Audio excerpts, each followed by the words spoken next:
ವೀಕ್ಷಕರಿಗೆ ನಮಸ್ಕಾರ. ಯಕ್ಷ ಇನ್ಫೋ ಕನ್ನಡಕ್ಕೆ ಸ್ವಾಗತ. ನಾನು ಸತೀಶ್ ಸಾಲ್ಯ. ನಮ್ಮ ವಾಹಿನಿಯ ಪ್ರತಿ ಸಂಚಿಕೆಯಲ್ಲೂ ಕೂಡ ಒಬ್ಬರು ವಿಶೇಷವಾದಂತಹ ಅತಿಥಿಗಳು, ಅದರಲ್ಲಿ ಯಕ್ಷಗಾನ ಕ್ಷೇತ್ರ ಆಗಿರ್ಬೋದು ಅಥವಾ ಚಲನಚಿತ್ರ ಕ್ಷೇತ್ರ ಆಗಿರ್ಬೋದು, ಬೇರೆ ಬೇರೆ ಕ್ಷೇತ್ರಗಳಲ್ಲಿ ಸೇವೆಯನ್ನು ಸಲ್ಲಿಸಿದಂತಹ ಒಂದಷ್ಟು ಕಲಾವಿದರ ಪರಿಚಯವನ್ನ ಅಥವಾ ಅವರ ಏನು ಪಯಣದ ಕಥೆಗಳನ್ನು ಹೇಳುವಂತಹ ಪ್ರಯತ್ನವನ್ನು ನಮ್ಮ ವಾಹಿನಿಯ ಮುಖಾಂತರ ಮಾಡಿಕೊಂಡು ಬಂದಿದ್ದೇವೆ. ಇವತ್ತಿನ ಕಾರ್ಯಕ್ರಮದಲ್ಲೂ ಕೂಡ ಒಬ್ಬರು ವಿಶೇಷವಾದಂತಹ ಅತಿಥಿಗಳು ನಮ್ಮೊಂದಿಗಿದ್ದಾರೆ. ಅವರು ಪ್ರಸ್ತುತ ಕಟೀಲು ಮೇಳದಲ್ಲಿ ಕಳೆದ ಅನೇಕ ವರ್ಷಗಳಿಂದ ವೇಷಧಾರಿಯಾಗಿ ಸೇವೆಯನ್ನು ಸಲ್ಲಿಸ್ತಾ ಇರುವಂತವರು ಚಂದ್ರಶೇಖರ್ ಮುಂಡಾಜಿ ಅಂತ ಹೇಳಿ. ಅವರು ನಮ್ಮ ಕಾರ್ಯಕ್ರಮಕ್ಕೆ ಇವತ್ತು ಜೊತೆಯಾಗುವವರಿದ್ದಾರೆ. ಅವರಿಗೆ ಕಾರ್ಯಕ್ರಮಕ್ಕೆ ಪ್ರೀತಿಪೂರ್ವಕವಾಗಿ ಸ್ವಾಗತಿಸಿಕೊಳ್ತಾ ಇದ್ದೇನೆ. ಚಂದ್ರಶೇಖರ್ ಮುಂಡಾಜಿ ಅವರೇ, ಕಾರ್ಯಕ್ರಮಕ್ಕೆ ಪ್ರೀತಿಪೂರ್ವಕ ಸ್ವಾಗತ. ನಮಸ್ಕಾರ. ಕಳೆದ ಅನೇಕ ವರ್ಷಗಳಿಂದ ಯಕ್ಷಗಾನ ಕ್ಷೇತ್ರದಲ್ಲಿ ಸೇವೆಯನ್ನು ಸಲ್ಲಿಸಿಕೊಂಡು ಬರ್ತಾ ಇದ್ದೀರಿ. ಪ್ರಸ್ತುತ ಕಟೀಲು ಮೇಳದಲ್ಲಿ ಇದ್ದೀರಿ. ಈ ಎಲ್ಲಾ ವಿಚಾರಕ್ಕೆ ನಾನು ಬರ್ತೇನೆ. ಯಕ್ಷಗಾನ ಅದ ಪಯಣದ ವಿಚಾರಕ್ಕೆ ಬರುವುದಕ್ಕಿಂತ ಮುಂಚೆ, ಚಂದ್ರಶೇಖರ್ ಮುಂಡಾಜಿ ಅವರು ಮೂಲತಃ ಎಲ್ಲಿಯವರು ಅಥವಾ ಯಕ್ಷಗಾನದ ತಮ್ಮ ಬ್ಯಾಕ್ ಗ್ರೌಂಡ್ ಅನ್ನುವಂಥದ್ದು ಏನು ಅಂತ ಹೇಳಿ ವೀಕ್ಷಕರಿಗೊಂದು ಹೇಳಬೇಕು ಅಂತ ಹೇಳಿ. ಮೂಲತಃ ಅಂದರೆ ಇದು ಕಡೆವೃದ್ಯಾವರದಲ್ಲಿ, ಬೆಳ್ತಂಗಡಿ ತಾಲೂಕಿನ ಕಡೆವೃದ್ಯಾವರ ಗ್ರಾಮದ ಮಲ್ಲಡ್ಕ ಎಂಬಲ್ಲಿ ನನ್ನ ಹುಟ್ಟು. ಹಾಗೆ ಬಾಬು ಪೂಜಾರಿ ರಾಧಮ್ಮ ದಂಪತಿಯ 4 ಮಂದಿ ಮಕ್ಕಳಲ್ಲಿ ನಾನು ಕಿರಿಯವ. ಶಾಲೆಗೆ ಹೋಗುವಾಗಲೇ ಯಕ್ಷಗಾನದ ಬಗ್ಗೆ ಬಹಳಷ್ಟು ಆಸಕ್ತಿ. ಈ ಕಂಪಾಸ್ ಬಾಕ್ಸಿನಲ್ಲಿ ಕಡ್ಡಿಗಳನ್ನು ಹಾಕಿಕೊಂಡು ಕೈಯಲ್ಲಿ ಹಿಡಿದು ಕುಣಿಯುವುದು, ಮತ್ತು ಅದು ಒಬ್ಬ ಬಡಿಯುವುದು, ಒಬ್ಬ ಕುಣಿಯುವುದು. ಹಾಗೆ ಮತ್ತು ಮಾಸ್ಟ್ರುಗಳು ಕೇಳುವಾಗ ನೀವು ಮುಂದೆ ಏನು ಮಾಡ್ತೀರಿ, ನಿಮ್ಮ ಭವಿಷ್ಯತ್ತಿನ ಒಂದು ನಿರ್ಧಾರ ಏನು ಅನ್ನುವುದರ ಬಗ್ಗೆ ಕೇಳಿದಾಗ ನಾನು ಯಕ್ಷಗಾನಕ್ಕೆ ಹೋಗುವುದು. ಅದರ ಮತ್ತು ಪೂರ್ವ ಪರಂಪರೆಯಾಗಿ ಈಗ ದೊಡ್ಡ ದೊಡ್ಡ ಕಲಾವಿದರಿಗೆ ಎಲ್ಲರಿಗೂ ಕೂಡ ಪರಂಪರೆಯಾಗಿ ಅವರ ರಕ್ತಗತವಾಗಿ ಬಂದದ್ದು, ಪರಂಪರೆಯಾಗಿ ಅವರ ಹಿರಿಯರೆಲ್ಲರೂ ಯಕ್ಷಗಾನ. ನಮಗೆ ಅಂಥದ್ದೇನಿಲ್ಲ. ಆದರೆ ಏನೋ ಒಂದು ಕಲಾಮಾತೆಯ ಸೇವೆ ಮಾಡುವಂಥ ಯೋಗ ಭಾಗ್ಯವನ್ನು ಆ ದೇವಿ ಅನುಗ್ರಹಿಸಿದ್ದಾಳೆ. ಧರ್ಮಸ್ಥಳ ಕೇಂದ್ರದಲ್ಲಿ ಕಲಿತು ಬೇರೆ ಬೇರೆ ಮೇಳಗಳಲ್ಲಿ ತಿರುಗಾಟ ಮಾಡಿ ಈಗ ಪ್ರಸ್ತುತ 19 ವರ್ಷದಲ್ಲಿ ಕಟೀಲು ಮೇಳದಲ್ಲಿ ತಿರುಗಾಟ ಮಾಡ್ತಾ ಇದ್ದೇನೆ. ಕೇಂದ್ರದಲ್ಲಿ ಯಾರು ಗುರುಗಳಾಗಿರ್ತಾರೆ? ಗೋವಿಂದ ಭಟ್ರು, ಗೋವಿಂದ ಭಟ್ರು ಅಂತ ಧರ್ಮಸ್ಥಳ ಮೇಳದವರು. ಅವರ ಶಿಷ್ಯನಾಗಿ ಕಲಿತು ಆನಂತರದಲ್ಲಿ ಸಸಿತಿಲು ಮೇಳ, ಬಪ್ಪನಾಡು ಮೇಳ, ತಲಕಳ ಮೇಳ, ಈಗ 5-4 ಅಂತ ಒಂದು 10-14 ವರ್ಷ ನಾನು ತಿರುಗಾಟ ಮಾಡಿದೆ. ಆ ನಂತರದಲ್ಲಿ ಕಟೀಲು ಮೇಳ. ನಾನು ಕಟೀಲು ಮೇಳಕ್ಕೆ ಬರುವಾಗ ಸ್ವಲ್ಪ ತಡವಾಯಿತು. ಅದ್ರ ಬರುವಾಗ ಒಂದು ಜಾಗದ ವೇಷ ಇತ್ತು, ಮದುವೇಟ ಬರುವೆಲ್ಲ ಮಾಡ್ತಾ ಇದ್ದೆ. ಈಗ ತೊಂದರೆ ಇಲ್ಲ, ಕಿರೀಟ ವೇಷದಲ್ಲಿ. ಪ್ರಸ್ತುತ ಕಟೀಲು ಮೇಳದಲ್ಲಿ 19 ವರ್ಷಗಳ ಸೇವೆಯನ್ನು, ಇದು 19ನೇ ವರ್ಷದ ತಿರುಗಾಟವನ್ನು ಮಾಡ್ತಾ ಇದ್ದೀರಿ ಅಂತ. ಎಸ್, ಕೇಂದ್ರದಲ್ಲಿ ಹೆಜ್ಜೆಗಾರಿಕೆಯನ್ನೆಲ್ಲ ಕಲಿತಂತಹ ನೀವು ಯಕ್ಷಗಾನದತ್ತ ಈ ಇಂಟ್ರೆಸ್ಟ್ ಅನ್ನೋದು ಹೇಗೆ ಬಂತು ಅಂತ ಹೇಳಿ, ಆಸಕ್ತಿ ಹೇಗೆ ನಿಮಗೆ ಬಂತು ಯಕ್ಷಗಾನಕ್ಕೆ ಹೋಗಬೇಕು, ಕಲಿಬೇಕು ಅಂತ ಹೇಳಿ? ಏನೋ ಒಂದು ಅದು ದೇವರ ಅನುಗ್ರಹವೇ ಇರ್ಬೋದು. ಅಲ್ಲ, ಆ ಪರಿಸರದಲ್ಲೆಲ್ಲ, ಮುಂಡಾಜಿ ಪರಿಸರದಲ್ಲಿ ಅತ್ಯಂತ ಯಕ್ಷಗಾನ ಇತ್ತು. ಆದರೂ ನಮ್ಮಲ್ಲಿ ಇಲ್ಲಿ ಕಡಿವೃದ್ಯಾವರ ಶಾಲೆಯಲ್ಲಿ ಬೆಳಲು ಲಕ್ಷ್ಮಣಗೌಡರು ಬಂದು ಬಹಳ, ನಾವು ಸಣ್ಣದಿರುವಾಗ, ಮತ್ತು ಕುರುಪರು ಅವರು ಬಂದು ಒಂದು ಕ್ಲಾಸ್ ಮಾಡಿದರು. ಕ್ಲಾಸ್ ಮಾಡುವಾಗ ನಾನು ಕಂಸವದೆಯ ಬಲರಾಮ ಮಾಡಿದೆ. ಆ ನಂತರದಲ್ಲಿ ಯಕ್ಷಗಾನದ ಕಡೆ ಸ್ವಲ್ಪ ವಾಲಿದೆ, ಮತ್ತು ಅದುವೇ ಒಂದು ಉದ್ಯೋಗವಾಗಿ ನಾನು ಅದನ್ನು ಇಟ್ಟುಕೊಂಡೆ. ಅಂದರೆ ಕೇಂದ್ರಕ್ಕೆ ಹೋಗುವಂತಹ ಚಾನ್ಸಸ್ ನಿಮಗೆ ಹೇಗೆ ಬಂತು, ಅವಕಾಶ ಹೇಗೆ ಬಂತು ಅಂತ ಹೇಳಿ? ಅಂದರೆ ಕೇಂದ್ರಕ್ಕೆ ಹೋಗಬೇಕು ಅಂತ ನನಗೊಂದು ನಿರ್ಧಾರ ಇತ್ತು. ಶಾಸ್ತ್ರೀಯವಾಗಿ ಕಲಿತರೆ ಮಾತ್ರ ಅದೇ ಎಲ್ಲ ಕಡೆಗಳಲ್ಲಿ ಪ್ರಾಧಾನ್ಯ. ಆ ಶಾಸ್ತ್ರೀಯವಾಗಿ ಕಲಿತ ಕಾರಣದಲ್ಲಿ ಮತ್ತು ಕೇಂದ್ರದಲ್ಲಿ ಒಳ್ಳೆ ಗುರುಗಳಿದ್ರು. ನಿಡ್ಲೆ ನರಸಿಂಹಜ್ಜ ಚೆಂಡೆಮದ್ಲೆಗೆ, ಭಾಗವತಿಗೆ, ಮತ್ತು ಗುರುಗಳು ತಾರನಾಥ ಬಲ್ಲೆಯರು ಮತ್ತು ಮಣಿಮುಂಡ ಶಾಸ್ತ್ರಿಗಳು, 4 ಮಂದಿ ಗುರುಗಳಿದ್ದರು. ಅದರಲ್ಲಿ 23 ಮಂದಿ ನಾವು ಮಕ್ಕಳಿದ್ದೆವು. ಹಾಗೆ ನಾನು ಆಗ ಶ್ರೀವೇಷ ಮಾಡ್ತಾಯಿದ್ದೆ. ಕೇಂದ್ರದಿಂದಲೇ ನನ್ನ ಶ್ರೀವೇಷ. ಮತ್ತೊಂದು 8 ವರ್ಷ ಶ್ರೀವೇಷ ಎಲ್ಲ ಮಾಡಿದೆ. ಆಗಲೇ ಕೋಳಿಯೂರವರ ಗರಡಿಯಲ್ಲಿ ಪಳಗಿ, ಅವರ ಕೈ ಕೆಳಗೆ ಪಳಗಿ, ಮತ್ತು ಅವರು ಬರೆದು ಕೊಟ್ಟು ಅದರಿಂದ ನಾನು ಕಲಿತು, ಮತ್ತು ಅವರ ಸೇವೆ ಕೂಡ ನಾನು ತುಂಬ ಮಾಡಿದ್ದೇನೆ. ಬಟ್ಟೆ ಒಗ್ದದ್ದು ನಿನ್ನಂಜಿಗೆ ಕೊಂಡೋಗೋದು, ಅಲ್ಲಿಂದ ತರುವುದು, ಮತ್ತು ಅವರ ಫ್ಲಾಸ್ಕಿಗೆ ಚಹಾ ತುಂಬಿಸುವುದು, ಟೋಪನ್ ಇಡುವುದು, ಮೇಕಪ್ ಮಾಡಿ ಕಳಿಸುವುದು, ಮತ್ತು ಅವರೊಟ್ಟಿಗೆ ಇದ್ದದ್ದು. ಆದ ಕಾರಣ ಅವರು ಬರೆದು ಕೊಟ್ಟು ನನಗೆ ಕಲಿಸಿದ್ದಾರೆ. ಮತ್ತು ನನಗೆ ಸ್ವಲ್ಪ ಹುಷಾರಿಲ್ಲದ ನಂತರ ಶ್ರೀವೇಷವನ್ನು ಸ್ವಲ್ಪ ಕಡಿಮೆ ಮಾಡಿದೆ. ಹೌದು, ಏನಾಯ್ತು ಆರೋಗ್ಯ ಸಮಸ್ಯೆ? ಆರೋಗ್ಯ ಅಂದರೆ ಕೈಕಾಲು ಬಾರದ ಹಾಗೆ ಏನೋ ಒಂದು ಎಲುಬಿನ ತೊಂದರೆಯಿಂದ ಕೈಕಾಲು ಬಾರದ ಆದ ಕಾರಣದಲ್ಲಿ ಸ್ವಲ್ಪ ವೀಕ್ ಆಗಿ ಮತ್ತೆ ನಾನು ಹೇಳಿದ ಪ್ರಕಾರ ಈ ಹಿಂದೆ ಕೂಡ ಒಂದಷ್ಟು ಜನರನ್ನ ಸಂದರ್ಶನ ಮಾಡಿದ್ದೇನೆ. ಈಗ ಧರ್ಮಸ್ಥಳ ಏನು ತಮ್ಮ ಕೇಂದ್ರಕ್ಕೆ ಆಯ್ಕೆ ಪ್ರಕ್ರಿಯೆ ಸ್ವಲ್ಪ ಕಷ್ಟ ಅಂತ ಹೇಳಿ, ಆಗಿನ ಕಾಲಘಟ್ಟಕ್ಕೆ ಒಂದು ಅಪ್ಲಿಕೇಶನ್ ಹಾಕಬೇಕು ಅಂತ ಹೇಳಿ. ಸೊ ನಿಮ್ಮದು ಈ ಪ್ರೊಸೀಜರ್ ಎಲ್ಲ ಹೇಗೆ? ನಂದಂದ್ರೆ ಇಲ್ಲಿ ಅವರೊಬ್ಬರು ಟೆಂಟಿನ ಮ್ಯಾನೇಜರ್ ಆಗಿದ್ರು ನಮ್ಮವರೇ, ಕೃಷ್ಣಪ್ಪ ಪೂಜಾರಿ ಅಂತ.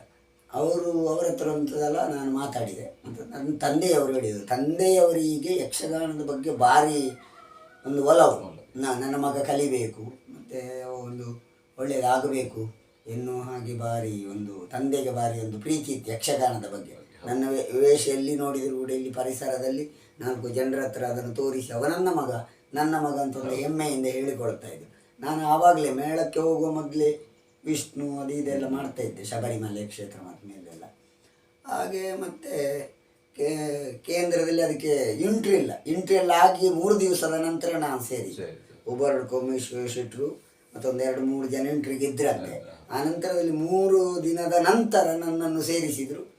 ಅಲ್ಲಿ ನಾನು ಕಲಿತೆ ಮತ್ತು ಒಂದು 3ನೇ ವಿದ್ಯಾರ್ಥಿಯಾಗಿ ಕಾಣಿಸಿಕೊಂಡಿದ್ದೇನೆ ಕೇಂದ್ರದಲ್ಲಿ. ಈ ಧರ್ಮಸ್ಥಳ ಕೇಂದ್ರದಲ್ಲಿ ನಿಮ್ಮ ಪ್ರಸ್ತುತ ಈಗ ಬ್ಯಾಚ್ಮೆಂಟ್ಸ್ ಯಾರೆಲ್ಲ ಇದ್ದಾರೆ ಈಗ ಮೇಳ ತಿರುಗಾಟದಲ್ಲಿ ಅಥವಾ ಈಗಿರುವವರಲ್ಲಿ?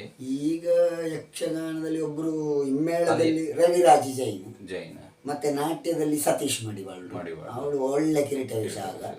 ಮತ್ತೆ ನಂದ ಅಂತ ಇದ್ದ ಉಜಿರೆ, ಅವ ತೀರಿ ಹೋದ. ಮತ್ತೆ ಸೋಮನಾಥ ನಾಯರಿ ಅಂತ ಬಡಗಿನಲ್ಲಿ ಈಗ ಸ್ವಲ್ಪ ಪ್ರಾಯ ಎಲ್ಲ ಆಗಿದೆ, ವೇಷ ಮಾಡೋದು ಬಿಟ್ಟಿದ್ದಾರೆ.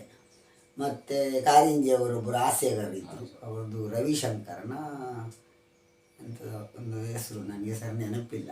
ಹಾಗೆ ಈಗ ಕೆಲವು ಒಂದು ಬೆರಳೆಣಿಕೆಯಲ್ಲಿ ಒಂದು 3-4 ಜನ ಬೇರೆ ನಿಮ್ಮ ಜೊತೆಯಲ್ಲಿ ಒಂದು ಪ್ರಸಿದ್ಧಿಯನ್ನು ಪಡೆದು ರಿಟೈರ್ಮೆಂಟ್ ಅನ್ನು ಪಡ್ಕೊಂಡಂಥವ್ರು ಯಾರಾದರೂ ಆ ಬ್ಯಾಚ್ ಅಲ್ಲಿ 20-25 ಜನ ಇದ್ರಿ ಅಂತ ಹೇಳಿದ್ರೆ, ಸೊ ಮೇಳ ತಿರುಗಾಟದಲ್ಲಿ ಹೆಸರು ಬಂದಂತ ಕಲಾವಿದರು ಯಾರಾದ್ರು? ಹೆಸರು ಬಂದ ಕಲಾವಿದರು ಭೋಜರಾಜ ಅಂತ ಒಬ್ಬ ಅಳಿಕೆಯ, ರಾಮ ಲಕ್ಷ್ಮಣರು ಅಂತ ಅವಳಿದ್ರಲ್ಲ, ಅವರ ತಮ್ಮ ಒಬ್ಬ ಭೋಜರಾಜ ಅಂತ ಇದ್ದ, ಒಳ್ಳೆ ಪುಂಡು ವೇಷ. ಮತ್ತೆ ಯಾರು ಇಲ್ಲ ಈಗ ಇರುವುದು ಅಂತ ಹೇಳಿದ್ರೆ ಈಗ ಸತೀಶ್ರು ಮಾತ್ರ, ಸತೀಶ್ ಮಡಿವಾಳ. ಎಸ್, ನೀವು ಕೇಂದ್ರದಿಂದ ಹೀಗೆ ಮುಂದುವರೆದು ಹೆಜ್ಜೆಗಾರಿಕೆಯನ್ನೆಲ್ಲ ಅಭ್ಯಸಿಸಿ ನಂತರ ಅಲ್ಲಿಂದ ನೀವು ನಿಮ್ಮ ಯಕ್ಷಗಾನ ಪಯಣ ಅನ್ನುವಂಥದ್ದು ಆರಂಭ ಆಯಿತು ಅಂತ ಹೇಳಿ. ಕೇಂದ್ರದಿಂದ ಹೆಜ್ಜೆಗಾರಿಕೆಯನ್ನ ಎಲ್ಲ ಕಲಿತ ಅಲ್ಲಿಂದ ತದನಂತರದ ದಿನಗಳಲ್ಲಿ ನಿಮ್ಮ ಮೇಳ ತಿರುಗಾಟದ ಜರ್ನಿ ಹೇಗೆ? ತೊಂದರೆ ಇಲ್ಲ, ನಾನು ಕೇಂದ್ರ ಬಿಟ್ಟು ಕದ್ರಿ ಮೇಳಕ್ಕೆ ಹೋದೆ. ಕದ್ರಿ ಮೇಳ ಆಗ ಕರ್ನೂರು ಗೋರ್ಗಪರೈಳ ರೈಗಳ ಯಜಮಾನತ್ವದಲ್ಲಿ ಒಂದು 3 ತಿಂಗಳು ನೃತ್ಯ ವೇಷ ಮಾಡಿದ್ದೇನೆ. ಮತ್ತೆ ನೀನು ಮುಖ್ಯ ವೇಷ ಮಾಡು ಅಂತ ಹೇಳಿದರು. ಜೋಸಫ್ ಡಿಸೋಜ ನೆಲ್ಲಿಯಾಡಿ ಅಂತ ಅವರೊಟ್ಟಿಗೆ ಮುಖ್ಯ ವೇಷ ಮಾಡಿದೆ. 1 ವರ್ಷ ಮುಖ್ಯ ವೇಷ ಮಾಡಿದ್ದು. ಮತ್ತು ಆ ಮೇಳ ನಿಂತು ಹೋಯಿತು ಆ ವರ್ಷವೇ.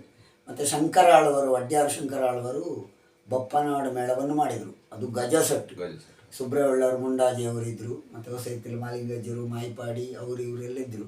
ಅದರಲ್ಲಿ ಪೀಠಿಗೆ ವೇಷ ಮಾಡ್ತಾ ಇದ್ದೆ. ಲೀಲಾವತಿ ಭಯಪಡ್ತಾರೆ, ಹರಣ್ಯರನ್ನು ಭಯಪಡ್ತಾರೆ, ಪೀಠಿಗೆ ವೇಷ ಎಲ್ಲ ಮಾಡಿ ಅದು ಹೆಜ್ಜೆಯಲ್ಲಿ ಹೋಗುದು. ದಿಮಿತ ಕೀಟ ತದ್ದಿಮಿತ ದಿಂದತ್ತೈ, ಅದು ಹೆಜ್ಜೆ. ಅನಂತರ ಒಳಗಿನ ಪ್ರವೇಶ ಹಾಗೆ ತಗೊಂಡು ಮತ್ತೆ ಅದರಿಂದ ಬಳಗಿ ಮತ್ತೆ ಸಣ್ಣ ಪುಂಡು ವೇಷ ಎಲ್ಲ ಮಾಡ್ತಾ ಇದ್ದೆ. ಮತ್ತೆ 1ನೇ ಪುಂಡು ವೇಷ ಮಾಡಲಿಕ್ಕೆ ಸಾಧಾರಣ ಮೊದಲು ಕದ್ರಿ ಮೇಳ. ಎಷ್ಟು ವರ್ಷ ಕದ್ರಿ ಮೇಳ? 1 ವರ್ಷ.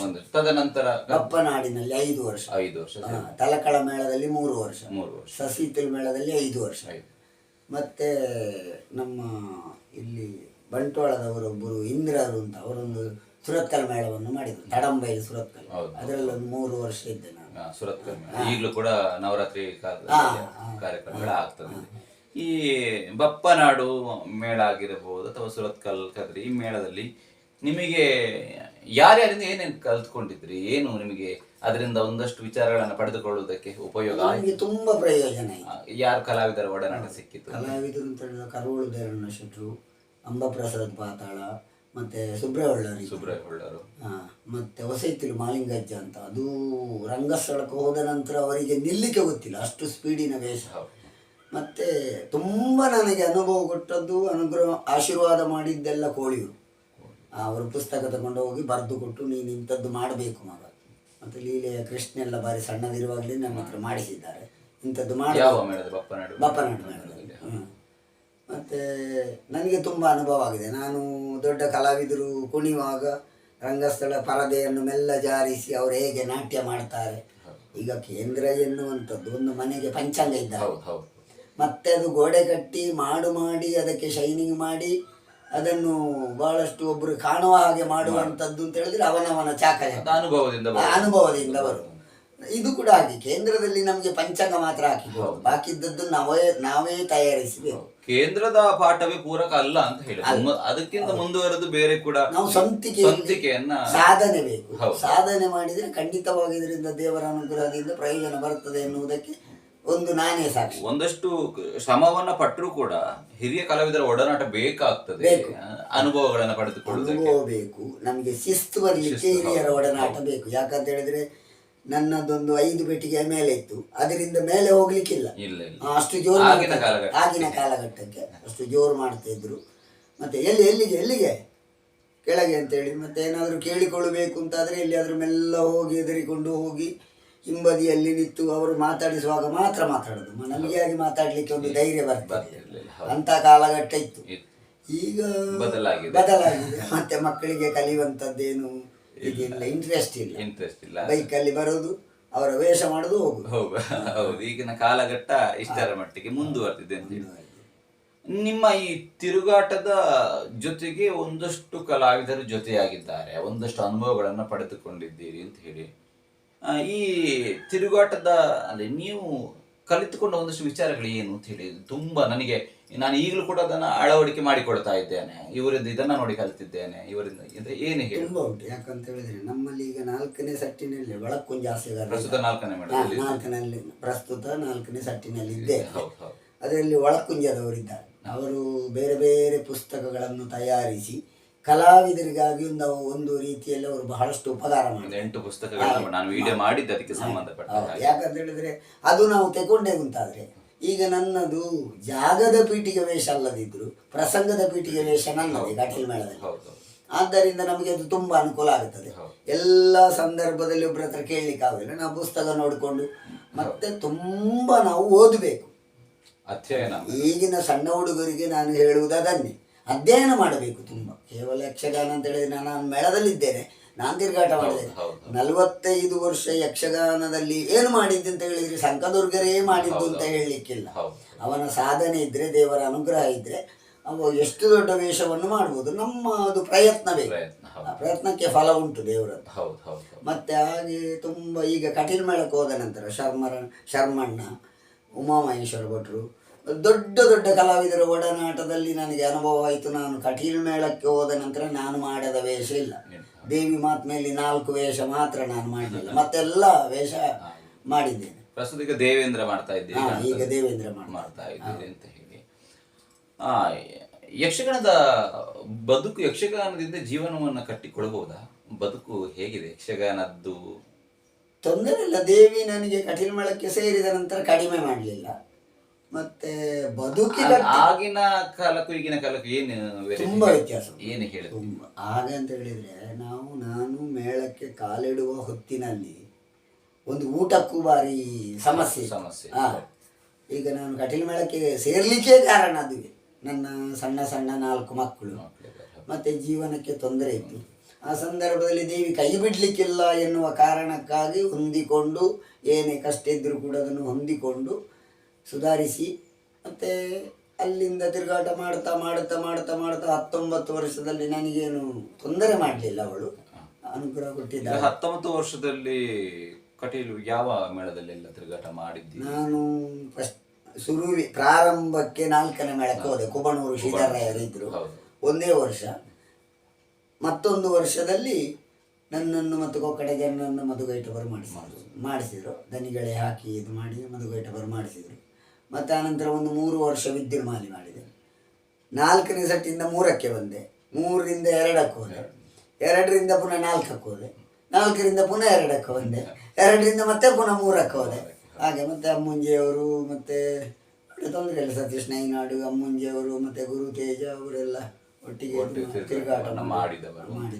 ಒಳ್ಳೆ ಅನುಭವ ಆಗಿದೆ, ತೊಂದರೆ ಇಲ್ಲ. ಅಮ್ಮುಂಜಿಯವರೊಟ್ಟಿಗೆ ಕೆಲವು ವೇಷ, ಪರಶುರಾಮ ಮತ್ತು ಭೀಷ್ಮ ಪರಶುರಾಮ, ಮತ್ತು ಹನುಮಂತ ಇಂದ್ರಜಿತು, ಮತ್ತು ವೀರಮಣಿ ಹನುಮಂತ, ಮತ್ತು ಶತ್ರುಘ್ನ ಕೆಲವು ವೇಷ ಮುಂಜೆಯವರೊಟ್ಟಿಗೆ ಮಾಡಿದ ಕಾರಣ ಕೆಲವರು ಮಾತಾಡುವಾಗ ನಮಗೆ ಅನುಭವ ಆಗುತ್ತದೆ.